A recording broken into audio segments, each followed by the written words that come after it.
Hello, Steve White, Trekboy89 for Steve Arts89. Well, I'm back with my Enterprise for Enterprise Season 2, my episode-by-episode review, because I just want to talk about every episode in this season, because with the exception of Precious Cargo, every episode is good, that I recall. Okay, so Shockwave Part 2, of course, finishes up the story from last season, which I actually talked about in my first season review, because I had watched that by the time I actually did the review. And they did a good job of wrapping it all up. It was pretty simple. It was fine.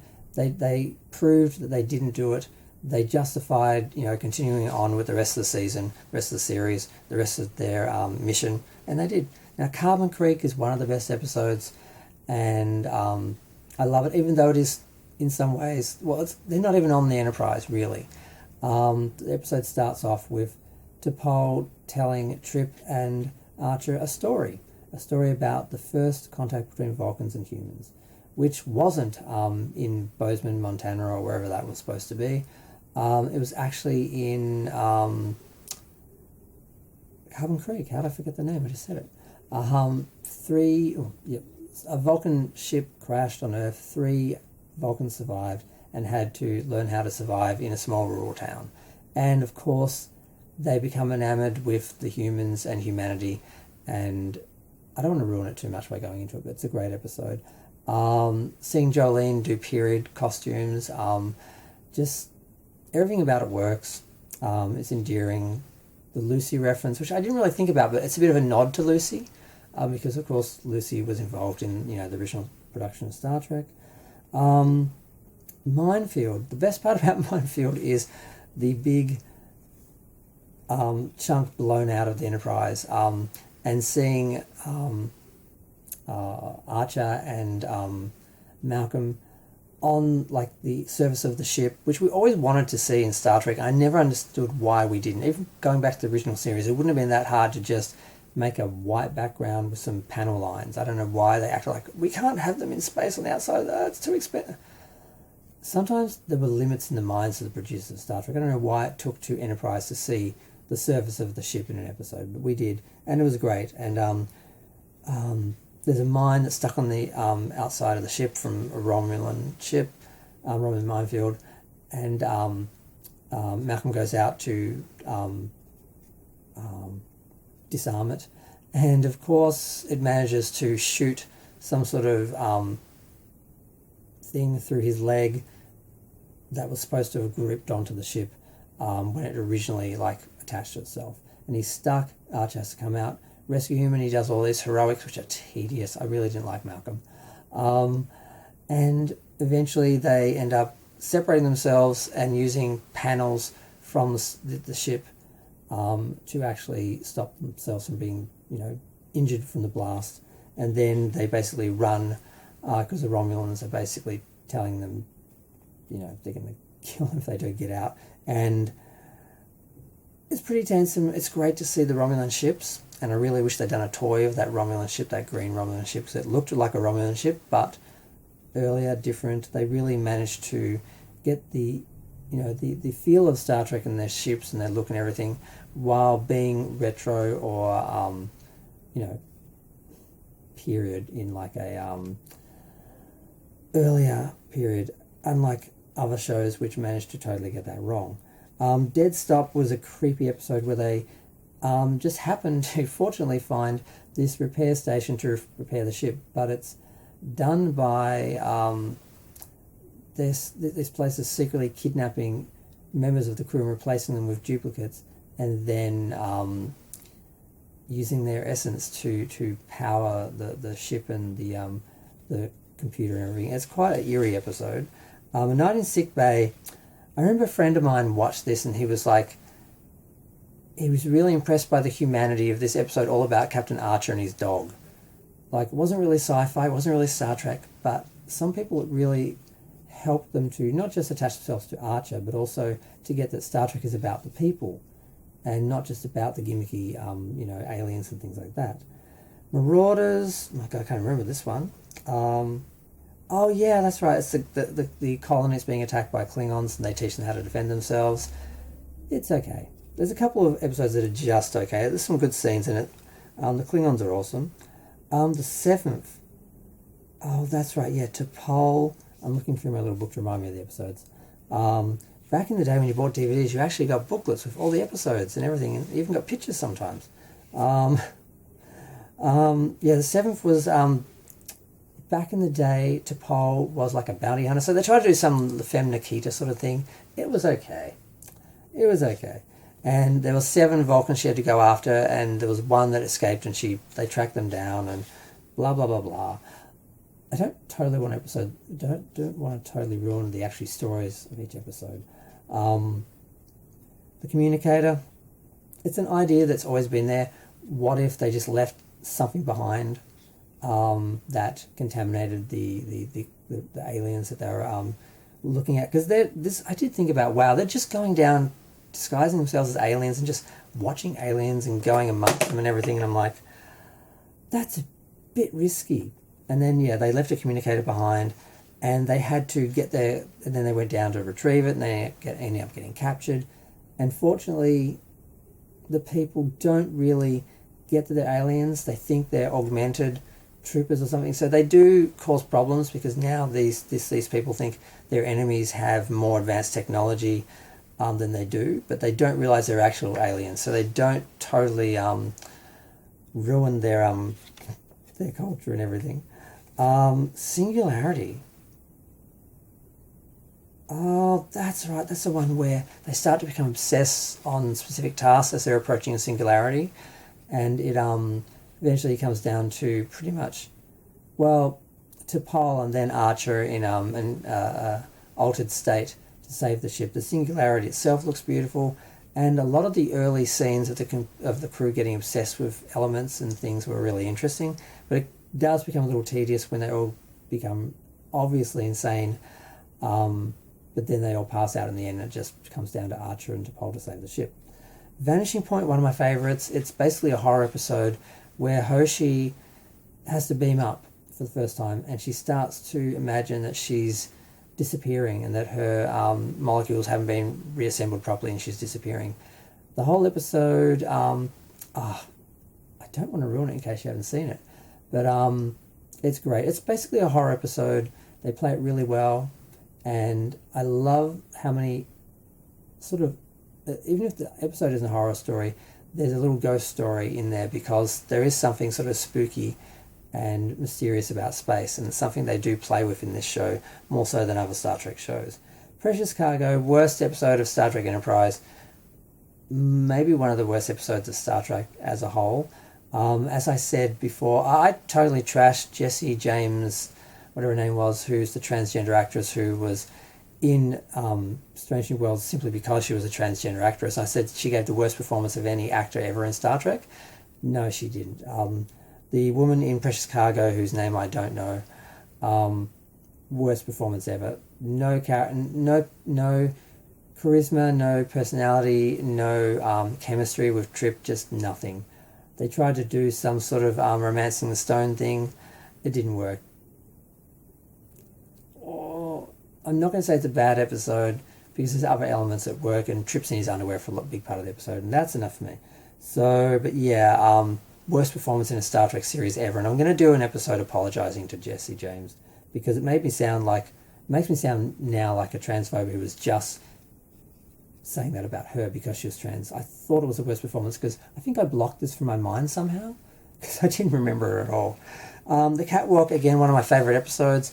It's where the crew has to all get onto the catwalk to save themselves from a radioactive storm, and there's something about the survivalist nature of it, like all the crew working together, being together. They had a lot of extras.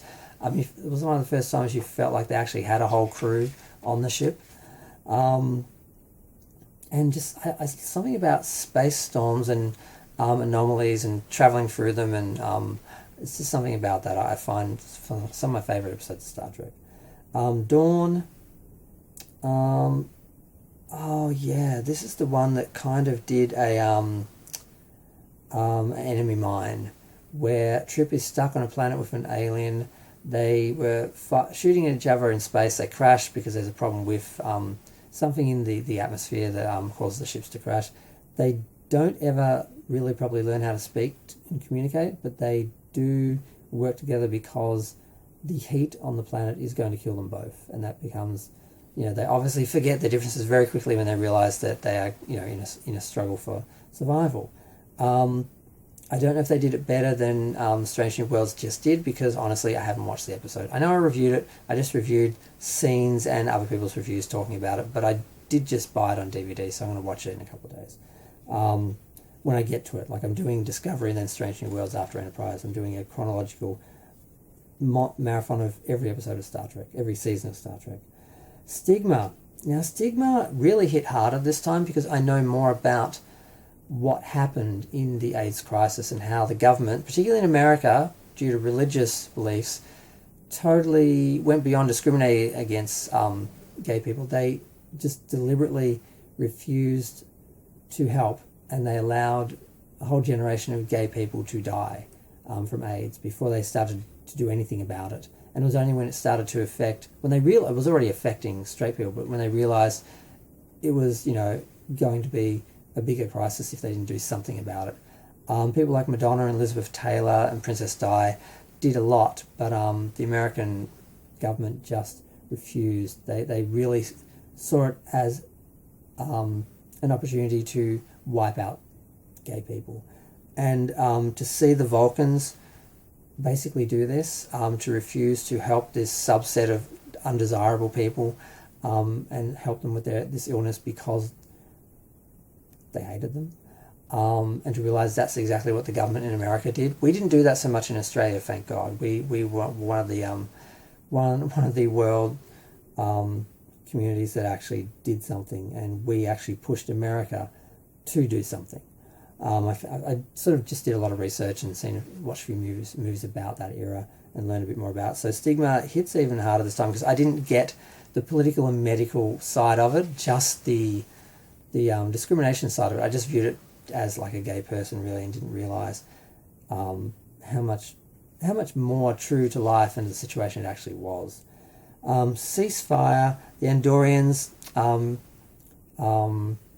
Shran brings Archer basically in to negotiate with the Vulcans, and we end up with the Vulcans in a firefight and everything, because, again, don't want to ruin it too much, but there's some Andorian politics and things don't quite go as Shran was expecting. But it's a good episode. Shran's a great character. Future Tense. Future Tense was okay. Future Tense, that's the one where they find this ship. I'm assuming that's the one where they find the ship. Yeah, a small craft containing a humanoid corpse from the future. They have no idea what's happening, what this is.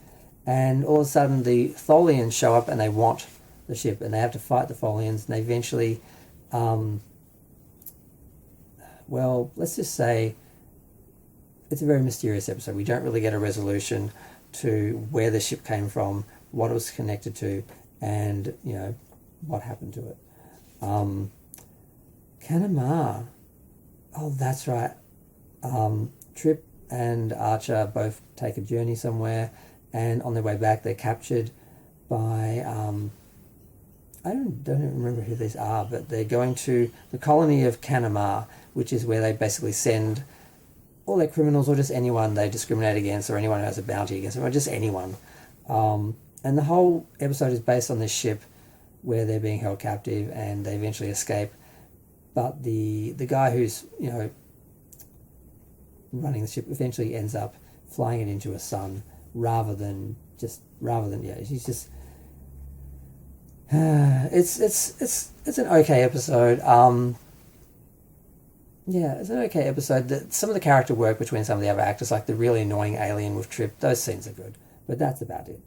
The Crossing, this is one of my favourite ones. This giant ship, very V'ger-like, just comes in behind the Enterprise and just swallows it whole, and then holds it captive, and then these little balls of light come in and just start possessing people initially just to experience what being corporeal is like, but really what they're trying to do is possess them because their ship is dying and they need bodies to exist, basically. So it's a very motion picture episode, and then it goes into body snatchers sort of thing. It's really good. It's one of my favourites, not just because of all the imagery that reminds me of Star Trek the Motion Picture. Judgment, we have Archer captured by the Klingons because he helped some refugees escape being killed. I don't know what the Klingons were going to do to them, but it's interesting because we see that the Klingon justice system isn't working, and you have this one attorney, I guess, who realizes that he's been part of the system, part of the problem, and decides to actually help Archer. He does help him by him have his life being spared, but he still ends up being sent to Rura Penthe. And it's the recreation of the jury trial is very much like Star Trek 6, and there's a few moments where they're just repeating what happens in Star Trek 6, and it feels on some level like it undermines Star Trek 6 a little bit. And it's one of the things we've criticised so many episodes of Strange New Worlds for, but this is like one episode where they did it. And it was just part of the episode, not the whole episode, not really the story, but just an element. And this sort of impulse to put our characters into situations that, the original characters have been in, was something they flirted with just once or twice, whereas Enterprise does it like every episode, every other episode. Horizon, that's when Mayweather goes home after his father dies, which is pretty sad, and his crew, his family, ends up having to fight off some aliens and realizing that their way of life is disappearing as Warp 5 ships take over. And some good character work there. Nice to see Mayweather get his own episode. The Breach is the next episode. I didn't watch these in order, actually. I actually jumped out of order because I wanted to save some of the better episodes for this morning, because I finished most of the season last night and then watched a few episodes this morning, which is why I'm behind schedule, and I'm terrified I'm not going to get through every episode of season 3 in one day, but I plan to. Oh, that's right. The Breach is where they have to rescue 3 Denobulians because this planet's decided to get rid of all their aliens. There's a new government change. They have to go down, and I found it quite anxious to think of people going through caves and stuff like that. I don't understand why people do that, and people get trapped and die that way. It's the worst thing ever. But they go in, they get the Denobulians out. But the interesting thing about it is, while this is all happening, the B story, or maybe it really is the A story, I don't know, is there's a Denobulian drama in the past where I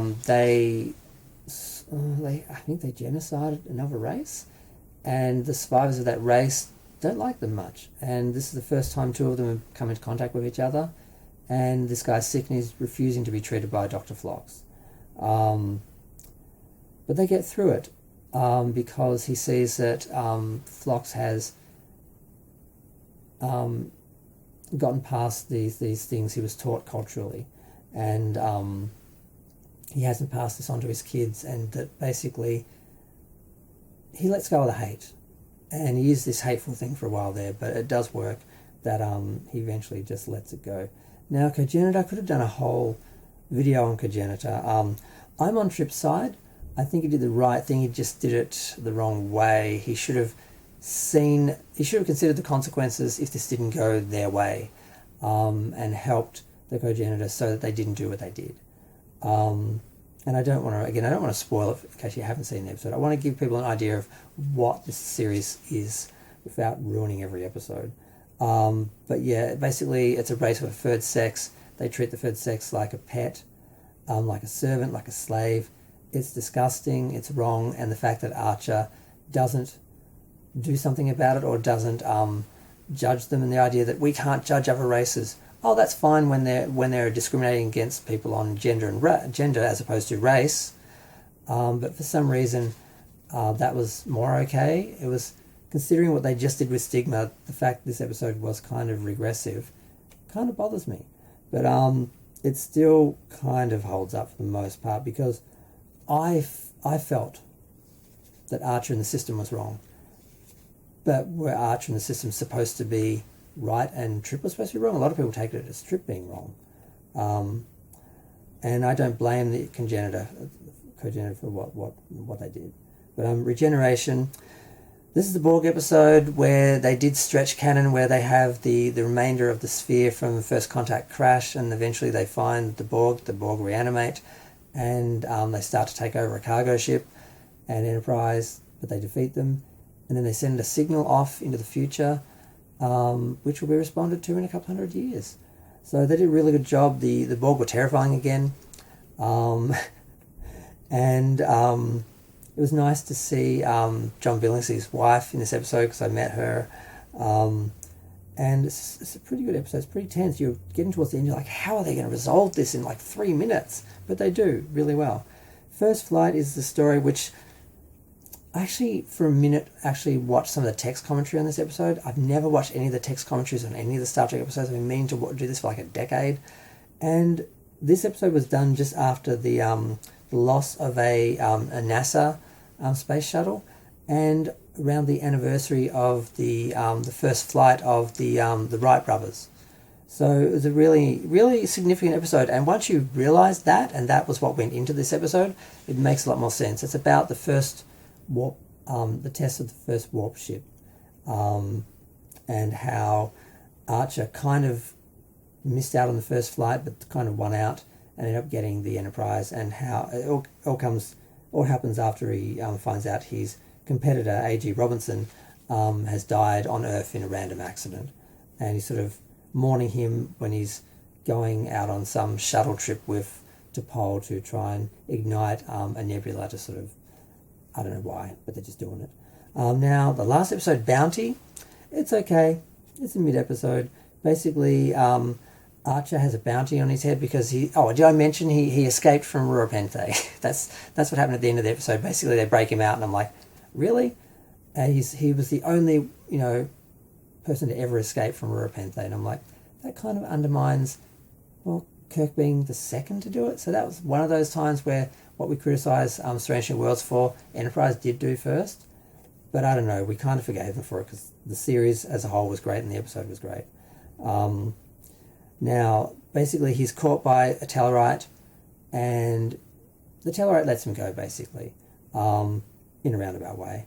And then we get to the Expanse, which is where a alien probe shows up above Earth and just cuts a hole right through Florida, right through to I can't remember where it ended off, but it was just this giant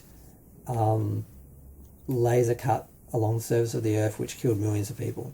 Now, Florida, I can see why they hit Florida, but we won't say any more about that. But yeah, the rest of the episode is just them gearing up for war, basically, which is not Star Trek. So I'm not really going to include that in this episode by episode review, because it's kind of the end of Star Trek in a way, because season 3 was more like Deep Space Nine, and season 4 they started to do the little the mini-series, like 3 or 4 episode arcs, which was still okay, but it was sort of the beginning of the end, because by the time they got to Discovery, they were doing season arcs, and that really was the end of Star Trek. So I'm going to go. Took a lot longer than I planned. I was thinking 20 minutes, then maybe 22 minutes for the second season, but now it's 23 minutes. But I love the show, love the season. Last best season of Star Trek. Standalone science fiction episodes, adventure. Space was amazing. Space was scary. Space was fun. And then space, yeah. I'm not gonna ruin this review by reflecting on what came after the 4th season of the show. But I'm gonna go.